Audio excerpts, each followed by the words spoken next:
পাবনার ঈশ্বরদীতে ৮টি ছানাকে হারিয়ে পাগল হয়ে ছুটছিল সেই মা কুকুর। বুঝতেই পারছিল না তার বাচ্চাগুলো আর বেঁচে নেই।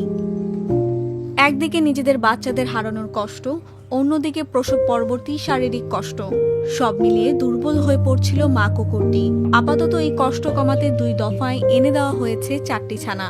নিজের না হলেও সন্তান সম ছানা পেয়ে এখন ধীরে ধীরে স্বাভাবিক হয়ে উঠছে কুকুরটি। 8টা বাচ্চাকে পুকুরে হত্যা করা হয়েছে ঈশ্বরদী উপজেলা প্রাঙ্গণে। ওই মা কুকুরটার জন্য অনেক কান্না করছে বাচ্চাদের জন্য।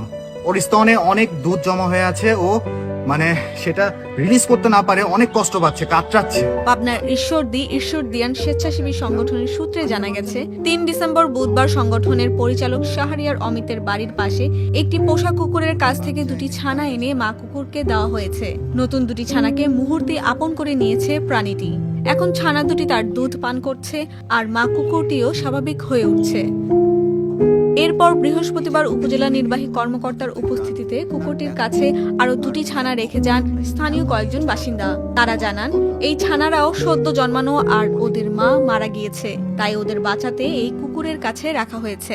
যখন অনুভব করি যে বাচ্চাটা কুকুরে আছে, কষ্ট পাচ্ছে কুকুরটা, সেক্ষেত্রে আমরা ঈশ্বরের ব্যানারে অফিসারকে বলি যে 2টা শিশু বাচ্চা যদি ব্যবস্থা করা যায় কুকুরে, যাতে দুধ সে দিতে পারলে বা অ্যাডজাস্ট হয়ে গেলে আমরা মনে হয় সে সুস্থ হয়ে যাবে। এই উদ্দেশ্য থেকে আসলে এটা করা।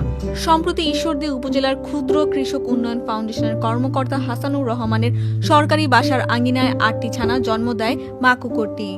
গত 1 ডিসেম্বর সকালে কুকুরটিকে পরিষদ চত্বরে ছোটাছুটি করতে ও কাঁদতে দেখা যায়।